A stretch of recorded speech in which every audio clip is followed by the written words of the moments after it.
Some of the most important strategic fighting in the Battle of the Pacific is being done by Australian troops on the Dutch-Portuguese island of Timor.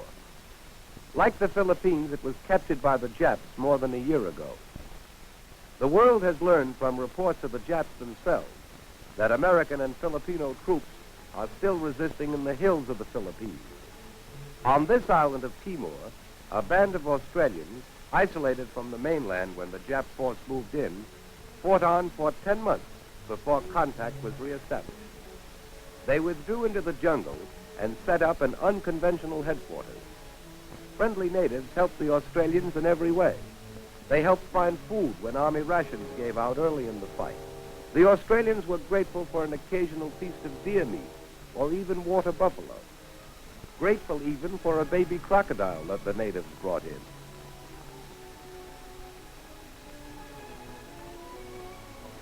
Coconut milk was always safe and fresh to drink. Keeping clean was not easy in the jungle, but with the help of the natives, they rigged up this ingenious shower bath. Typical of these tough, resourceful troops were Captain Baldwin, former schoolmaster, Private Weekly, who accounted for 47 Japs. His pals were two brothers, Charlie and Stan Sadler. They planned hit-and-run raids on neighboring Japanese-occupied villages. They had no heavy artillery and dwindling supplies of ammunition, but they had plenty of guts. They disrupted Jap lines of communication, blew up bridges, set fires to camps, sniped the Jap patrols. They learned and played every trick of guerrilla warfare. The burst of fire from their guns was the first indication the enemy had of their presence.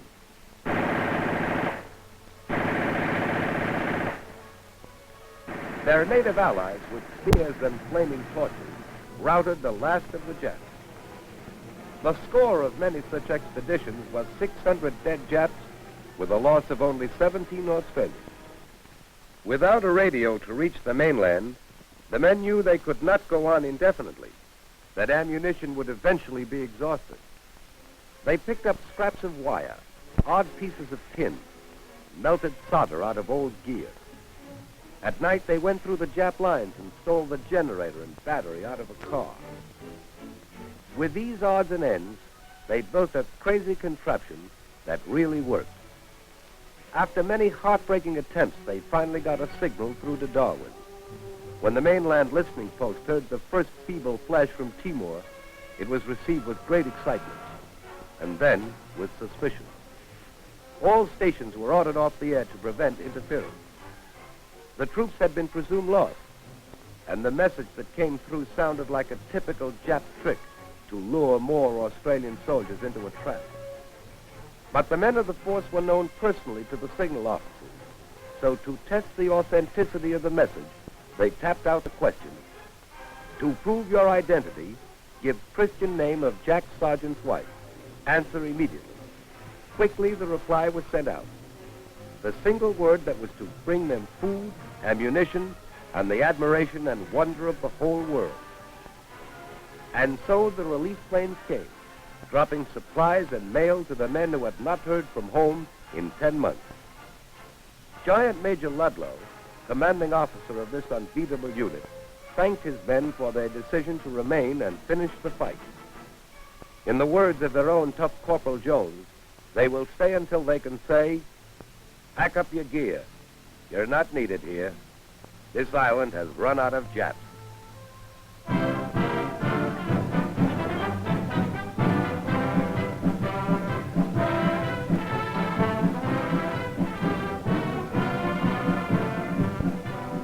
At its proving ground at Aberdeen, Maryland, the Army is getting in the scrap.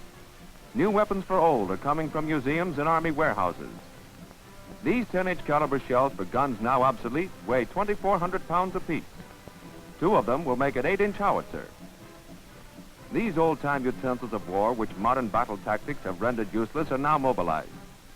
Captured enemy tanks and guns of the last war are taken from the public parks and squares of the nation and dumped into the Army melting pot. Scrap is needed to keep our blast furnaces operating on a 24-hour schedule. This 1921 model, which never saw service at the front, will yet be used. the relics of a still older war are garnered. Cannonballs molded for the battles of Gettysburg and Bull Run are prepared for the battles of Rome, Berlin, and Tokyo. These railway mortars were built to reduce the German fortifications of 1918. Today, the mortars yield a trainload of scrap. Antique collector's items, these tractors, trucks, and half-tracks are only dead weight at present, but each has the scrap for a new tank or truck. This German tractor, which cost $85,000 to build, is now worth its weight in scrap, enough for 4 anti-aircraft guns. Tanks of every size, shape, and nationality. American ones built too late for the last war. German, French, and British. At the ratio of half a pound of scrap to a pound of steel, each will build one twice its size. Torches reduce the guns to scrap proportions. Their muzzles hold a prophecy of fire of a different kind.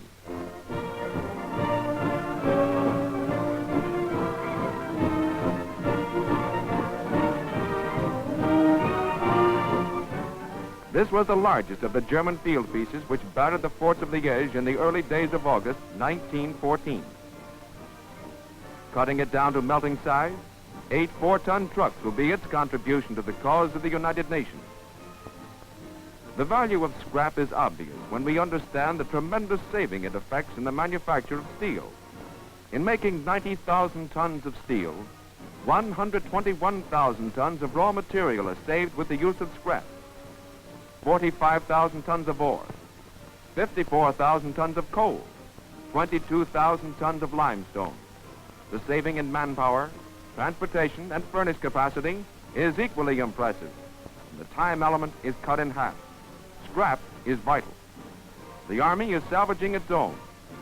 It needs yours, too.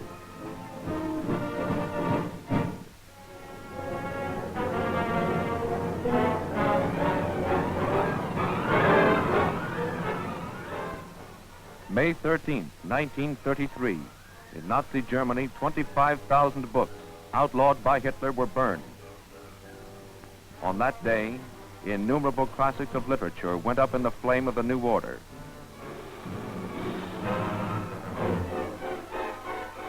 In England, Nazi firebomb raids threatened similar damage to England's literary treasures.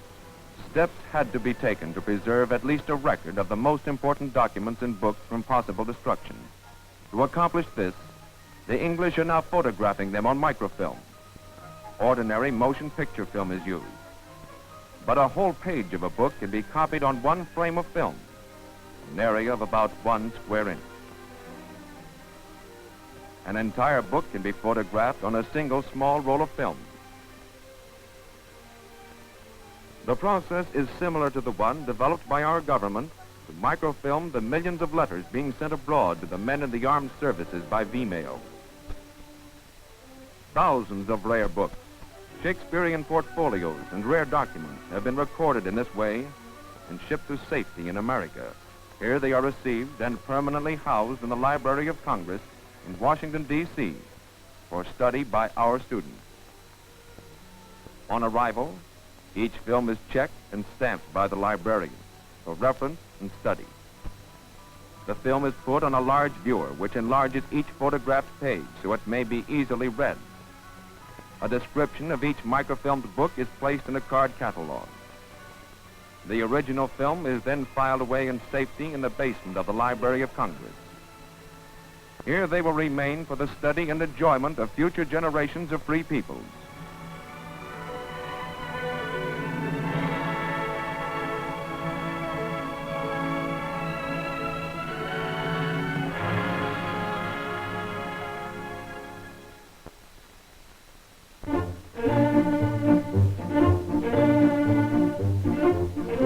Working longer hours and with increased zeal, the men of Canada's fishing industry this year will do much to ease wartime food shortages in the United States.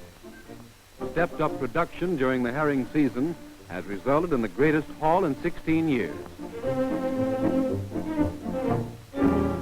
Net 1,600 feet long, costing $6,000 each, must be kept in perfect condition. En route to the fishing grounds, they are checked and repaired. A hole that will let the school escape means a money loss to each crew member and a severe drop in the national food supply. Canada's famous herring fleet, taken over by Norwegian fishermen, sails into Deep Bay, British Columbia, to carry on the job formerly handled by Japanese. A sounding device helps locate the catch, and the fisherman can tell to within 10 tons how many herring are below, and often which way they're running. On the basis of the estimate, the weight capacity of the net is determined. A half-mile of net, known as a purse seine, is laid from the stern of the Western Ranger. One edge is held at the top of the water by cork floats. The rest of the net drops to a depth of 210 feet. As soon as the net is in position, completely surrounding the school, the job of pulling it in is begun. The bottom of the net has been drawn together to make a gigantic bag. This is called pursing. The net must be hauled in very slowly. Otherwise, the great weight of millions of herring will rip it to tatters. This is a 500-ton catch, part of a record haul of 1 million tons of herring. This is food by the ton, vitamins for the home front and the fighting front. The herring are baled from the purse seine in a huge scoop net operated by a power winch. Guided into the school of fish, the scoop net is hauled up and over the seine boat, then dumps its load into the hold of the pack boat. Baling takes from 3 to 4 hours and is the longest phase of the entire fishing operation. This particular catch is unusual in that all the fishing boats were able to place their nets in this one small bay. Although these are noted as fine fishing grounds, herring have never before been seen here in such large numbers. Trailing a wake of thousands of screeching seagulls, the pack boats pull away from the fishing grounds, loaded from keel to deck with food for tomorrow's dinner pail.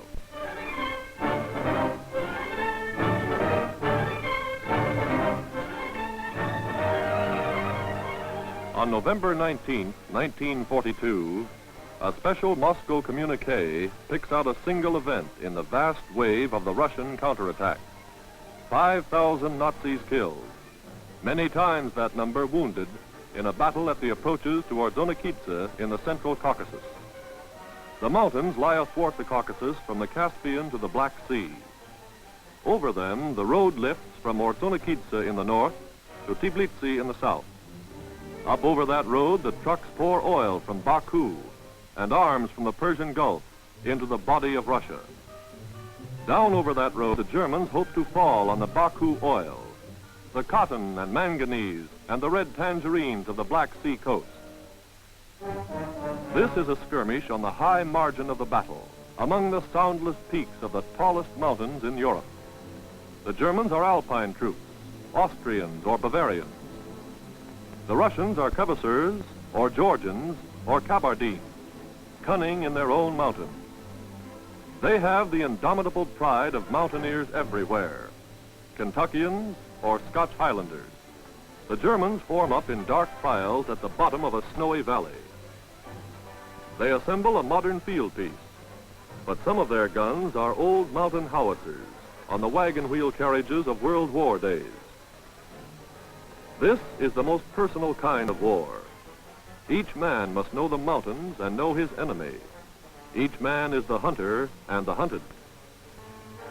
The Russians, roped together, slide forward in the crevices. Their automatic weapons echo at a movement in the snow. Against the vast, towering splendor of the mountains, the enemy can be seen only when he moves. The Russians keep inching forward. They flatten out along the crags, nest in the rocks. The German sharpshooters, with the sunburst device on their caps, pump away steadily. A Russian is wounded. He spread eagles down the rock. A companion edges out under fire and drags him to cover. The old German howitzer bucks like a goat. And still the Russians come on, hunting the enemy out of each fold in the mountains above the Ordzhonikidze road, closing the range from peak to peak. The last German patrol, caught without shelter in the cup of a tiny valley. They run, One of them is hit. He stumbles away and falls. The others surrender. The Russians move in as the clouds come down on their heads. The clouds and silence of their own mountains.